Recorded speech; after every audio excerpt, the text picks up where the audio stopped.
नमस्कार दोस्तों, चलिए शुरू करते हैं। डेली 1 kg 2 kg गालियां खाता हूं। लोकतंत्र में मीडिया का काम है आलोचना करना। अच्छा, मीडिया का काम है क्रिटिसिज्म करना, और अगर ये नहीं होगा ना तो हिंदुस्तान के लोकतंत्र को बहुत नुकसान होगा। मैं कब हो गया ये? ठीक है। मैं तो भगवान से प्रार्थना करता हूं कि हिंदुस्तान का मीडिया इतना ताकतवर बने, इतना ताकतवर बने, समझ गया। क्रिटिसिज्म भी इतना बढ़िया करे, आलोचना इतनी बढ़िया करे, देश का भला होगा। एकदम इन्होंने वक्त बदल दिया, जज्बात बदल दिए। चुनाव आयोग से मांगा गया सीसीटीवी फुटेज, तो कह रहा है कि हम अपनी माताओं और बहनों का वोट डालते हुए फोटो दे सकते हैं क्या? ये भैया वो पोलिंग बूथ है कि ओयो होटल है? वो कौन सा लोकतंत्र था? पंडित नेहरू को बिठा दिया गया। अगर देश के पहले प्रधानमंत्री सरदार वल्लभ भाई पटेल होते, चल झूठा। तो मेरा कश्मीर का ये हिस्सा आज पाकिस्तान के पास न होता।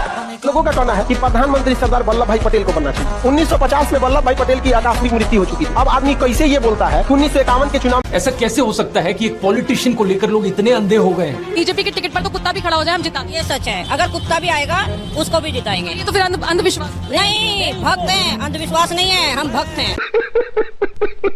नरेंद्र मोदी के बचपन की ये फोटो देखिए। वे 1950 यानी 1950 में पैदा हुए थे। क्या उस समय किसी गरीब परिवार में पैदा हुए बच्चे के पास ऐसे कपड़े होंगे? उसमें सही पकड़े हैं।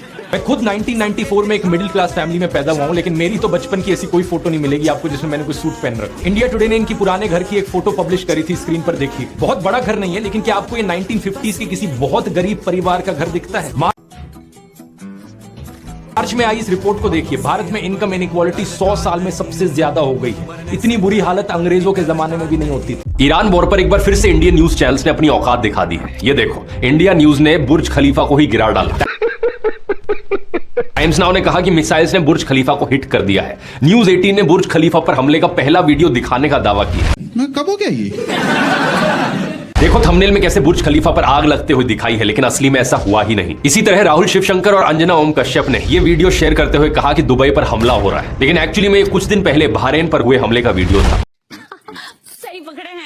इस बार एनडीटीवी भी पीछे नहीं रहा। इसके रिपोर्टर आदित्य राज कौल ने सऊदी अरेबिया में यूएस एम्बेसी पर हमले की खबर पर एक पुराना वीडियो चला दिया। ये खबर जरूर सच थी, लेकिन ये वीडियो अनरिलेटेड था। इसके अलावा ये वीडियो देखिए जो टाइम्स नाउ और रिपब्लिक टीवी ने चलाया। इसमें क्लेम किया जा रहा है कि एक महिला दुबई के एक अपार्टमेंट में लाइव स्ट्रीम कर रही थी और एक ईरानियन मिसाइल ने उस अपार्टमेंट को उड़ा दिया। लेकिन ये वीडियो ना तो दुबई के किसी अपार्टमेंट का था, ना ही दुबई का था। कुछ भी। सबसे शर्मनाक बात यह है कि कुछ मीडिया वाले लोग एआई जनरेटेड विजुअल्स का ऐसे इस्तेमाल कर रहे हैं जैसे कि ये वॉर की असली फुटेज हो। लोग सही पकड़े हैं। न्यूज खोलते हैं सच देखने के लिए, ना कि ऐसे एआई जनरेटेड वॉर वीडियोस देखने के लिए। जितने तेज सायरन्स इन न्यूज चैनल्स के स्टूडियोज में बज रहे थे, उतनी तेज सायरन्स तो किसी वॉर जोन में भी नहीं बजे होंगे। इंटरनेशनल एटॉमिक एनर्जी एजेंसी के ताजा आंकड़ों के मुताबिक, और जहां पूरी दुनिया में इस वॉर को डिकोड करने के लिए एक्सपर्ट्स को बुलाया जा रहा है, वहीं इंडियन मीडिया ये काम एस्ट्रोलॉजी से कर रही है। चित्रा त्रिपाठी ने क्लेम किया कि ये वॉर इसलिए शुरू हुई क्योंकि ईरान की कुंडली खराब थी। हम तो ऐसा लग रहा है दिल गार्डन गार्डन हो रहा है। बहुत मजा आ रहा है यहाँ पे। कि ये युद्ध सिर्फ भू राजनीतिक न्यूक्लियर टेंशन और ट्रंप की नीतियों से नहीं भड़का, बल्कि इसके पीछे ईरान की कुंडली के भी दोष हैं। एकदम इन्होंने वक्त बदल दिया, जज्बात बदल दिए। एक एस्ट्रोलॉजर ने तो ये तक प्रिडिक्ट किया कि ग्रहण के बाद में चाइना इस वॉर में शामिल हो जाएगा। ग्रहण जब चल रहा होगा और ग्रहण के होते होते भी अब इस युद्ध से दूर नहीं रहेगा, वो भी अब इस युद्ध में कूदने वाला है।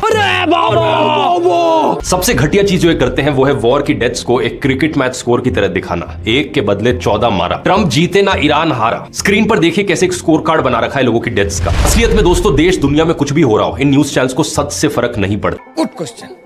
इन लोगों के लिए ये वॉर्स, ये अटैक्स, ये सिर्फ टीआरपी बटोरने का तरीका है। याद करो जब अर्नब गोस्वामी की व्हाट्सएप चैट्स लीक हुई थी तो क्या निकल कर आया था वहां पर? पुलवामा हमले के बाद अर्नब गोस्वामी ने व्हाट्सएप पर लिखा था, this attack we won like crazy.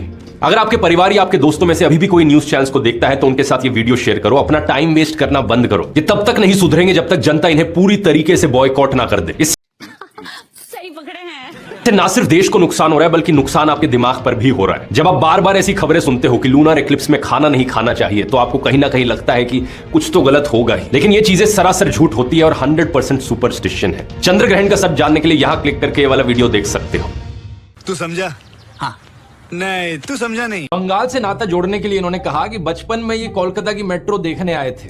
मैं बचपन में जब पहली बार कोलकाता आया तो एक आकर्षण था, जरा मैं मेट्रो देखूं। चल झूठा।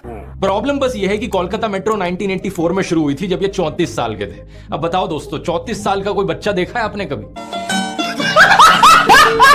आपने ऐड देखी है दोस्तों? मैंने कहा था ना, कैसी भी सिचुएशन हो मोदी जी हमें घर ले आएंगे। मोदी जी ने वॉर रुकवा दी पापा। वॉर रुकवा दी पापा। ये मगर क्यों?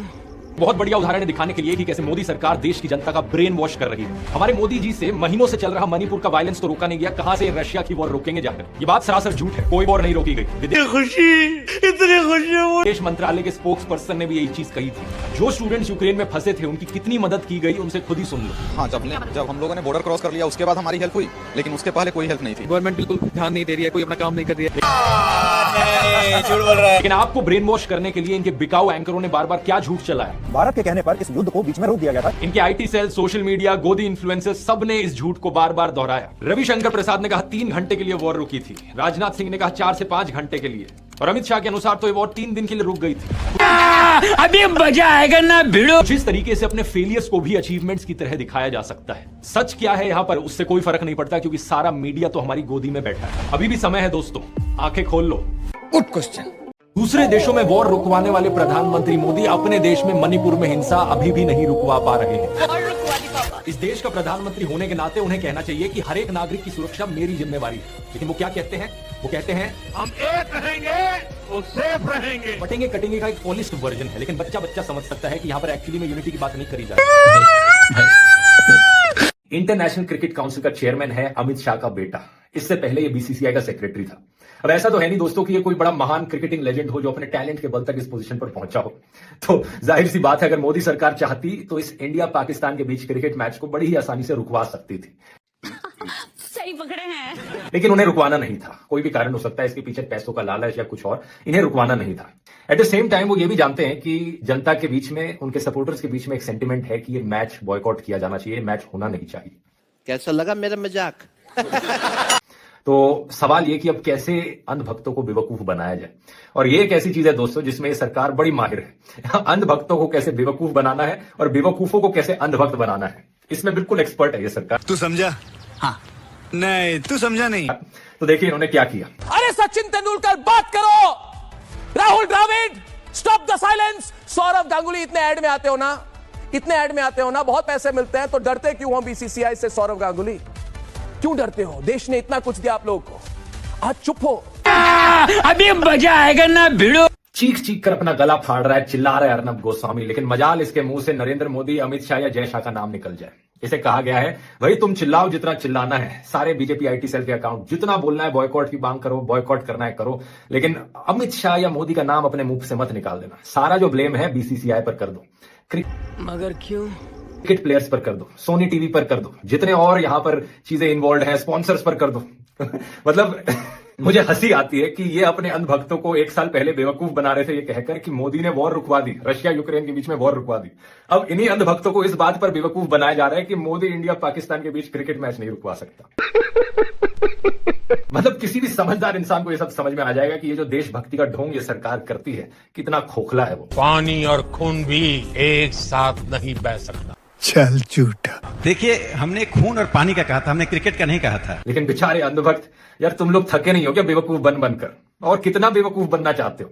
जनता को आप मूर्ख समझना बंद कर दीजिए। मैं कब हो गया ये? मैं बीजेपी वाले लोगों से सीधा कहना चाहूंगा कि थोड़ी सी भी शर्म आती है तुम लोगों को। कमला पसंद के brand ambassador Virender Sehwag tweet में लिखते हैं कि इन्हें बड़ी सेटिस्फैक्शन मिलेगी अगर देश को भारत करके एड्रेस किया जाएगा। सहवाग भाई, कभी कॉन्स्टिट्यूशन पढ़ा है?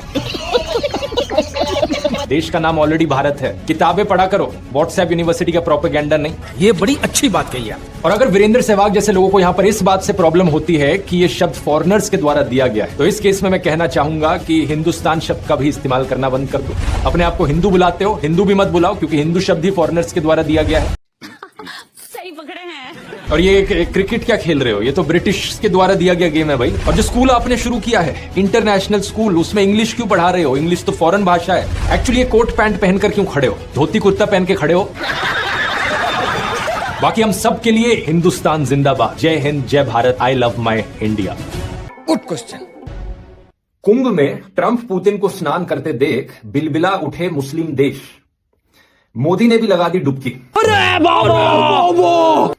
आगे सुनो। आग से तड़प रहा अमेरिका, फूट फूट कर रोए ट्रंप, मोदी ने भेज दिया बाहुबली जहाज। इतनी खुशी। ये एक्चुअली में रिपब्लिक भारत के यूट्यूब थंबनेल्स हैं, अर्नब गोस्वामी वाला जो चैनल है। आप सोच सकते हो कि किस लेवल की यहां पर फेक न्यूज फैलाई जा रही है। इन्होंने नॉर्थ कोरिया को भी पीछे छोड़ दिया। जो इनके मन में आ रहा है उसे ये यूट्यूब थंबनेल पर डाल रहे हैं और लोगों को न्यूज के फॉर्म में उसे दिखा रहे हैं। कुछ भी। अमेरिका जलता देख भारत ने भेज दिया हेलीकॉप्टर, गिड़गिड़ाने लगे ट्रंप, मोदी को मिलाया फोन। मतलब असली में क्या हुआ है क्या नहीं हुआ है उससे बिल्कुल कुछ फर्क नहीं पड़ता। यह है जी न्यूज। अमेरिका में मुसलमान बैन, इन लोगों के हिसाब से अमेरिका में मुसलमान बैन हो चुके हैं। कैसा लगा मेरा मजाक? डोनाल्ड ट्रंप के 5 बड़े फैसले और एक बार फिर से गिड़गिड़ाए मुस्लिम देश। एआई जनरेटेड फोटोज का ये इस्तेमाल कर रहे हैं और पुतिन, ट्रंप, एलोन मस्क की महाकुंभ में डुबकी, मुस्लिम देशों में हड़कंप। ना कभी ट्रंप और पुतिन आए महाकुंभ में डुबकी लगाने, ना कभी एलोन मस्क आया, ना कभी मुस्लिम देशों में कोई हाहाकार मचा, ना कभी ट्रंप ने मोदी को फोन लगाया था अमेरिका में आग लगने के बाद, ना कभी मोदी ने कोई प्लेन भेजा था। एक से बढ़कर एक झूठ यहां पर परोसे जा रहे हैं और लोगों के लिए अपनी ही दुनिया क्रिएट करी जा रही है। सही पकड़े हैं। मतलब हम लोग तो इन चैनलों को देखते नहीं है, लेकिन अगर आपके परिवार में, आपके दोस्तों में कोई भी इन गोदी मीडिया चैनलों को देखता है, उनके साथ जरा ये वीडियो शेयर करो ताकि उन्हें भी पता लगे कि किस लेवल का उल्लू बनाया जा रहा है उन्हें। प्रधानमंत्री मोदी का इंस्टाग्राम अकाउंट देखिए जरा। प्रियंका चोपड़ा और निक जोनस की वेडिंग रिसेप्शन में गए, उन्हें बधाई दे रहे हैं। इस वीडियो को देखिए। विराट कोहली और अनुष्का शर्मा के वेडिंग रिसेप्शन पे जाकर उन्हें गुलाब दे रहे हैं। मलयालम एक्टर सुरेश गोपी की बेटी की शादी में गए। टाइम्स नाउ की एंकर नविका कुमार के बेटे की शादी में गए। मुकेश अंबानी ने हॉस्पिटल खोला तो वहां बधाई देने पहुंच गए। इस न्यूज आर्टिकल को भी देखिए। नरेंद्र मोदी ने गौतम अडानी के बेटे करण की ग्रैंड एंगेजमेंट सेरेमनी को भी अटेंड किया। तो बॉलीवुड सेलिब्रिटीज और अमीर सेठों की शादियों में जाने के लिए बहुत समय है इनके पास। मगर क्यों? हालांकि इसमें कुछ गलत नहीं है, इनकी मर्जी अगर ये जाना चाहें तो। लेकिन सवाल यहाँ पर ये, क्या केवल अपने भाइयों और परिवार को ही छोड़ना पड़ता है क्या देश के लिए? एबीसी के इस आर्टिकल को देखिए। अवनी दास रिपोर्ट करती हैं कि अक्टूबर 2023 में मोदी परिवार उनके भतीजे की शादी के लिए इकट्ठा हो रहा था, लेकिन एक इंसान वहां से गायब थे, नरेंद्र मोदी। तू समझा? हाँ। नहीं, तू समझा नहीं। आपने फोटोज और वीडियोस में जरूर देखा होगा कि प्रधानमंत्री मोदी अपनी माताजी से मिलने जाया करते थे, जो कि अच्छी बात है। लेकिन कभी आपने नोटिस किया कि केवल वहां 3 लोग, यहाँ सिर्फ हिंदू और मुसलमान की नहीं है, जहाँ सिखिज्म से फायदा हो वहाँ ये पगड़ी बांधकर गुरुद्वारे में दाल बनाते हुए और लंगर सर्व करते हुए दिखते हैं। ओ भाई, मारो मुझे मारो। नरेंद्र मोदी ने एक बार कहा था भगवान बुद्ध के साथ इनका सुखद संबंध है। भगवान बुद्ध के साथ मेरा एक और संबंध भी है, जिसमें अद्भुत संयोग भी है और जो बहुत सुखद भी है। और एक बार इन्होंने कहा बोहरा मुसलमानों के साथ इनका पुराना रिश्ता है। साथियों, बोहरा समाज के साथ मेरा भी रिश्ता बहुत पुराना है। एकदम इन्होंने वक्त बदल दिया, जज्बात बदल। इतना ही नहीं, ईसाइयों के साथ भी इनका बहुत पुराना और आत्मीय नाता है। क्रिश्चियन कम्युनिटी के साथ तो मेरा संबंध कोई नया नहीं है, बहुत पुराना और आत्मीय नाता रहा है। एक बार इन्होंने कहा कि जीवन का एक महत्वपूर्ण कालखंड इन्होंने आदिवासियों के बीच बिताया है। जीवन का एक महत्वपूर्ण कालखंड मैंने आदिवासियों के बीच में बिताया है। चल झूठा। तो एक बार कहा बलिया के साथ भावुक रिश्ता है इनका। बलिया से मेरा एक भावुक रिश्ता। पंजाब के साथ भी इनका विशेष नाता रहा है और चीन के साथ भी इनका विशेष नाता रहा है। पंजाब के साथ मेरा विशेष नाता रहा। चीन के साथ मेरा निजी रूप से भी एक विशेष नाता है।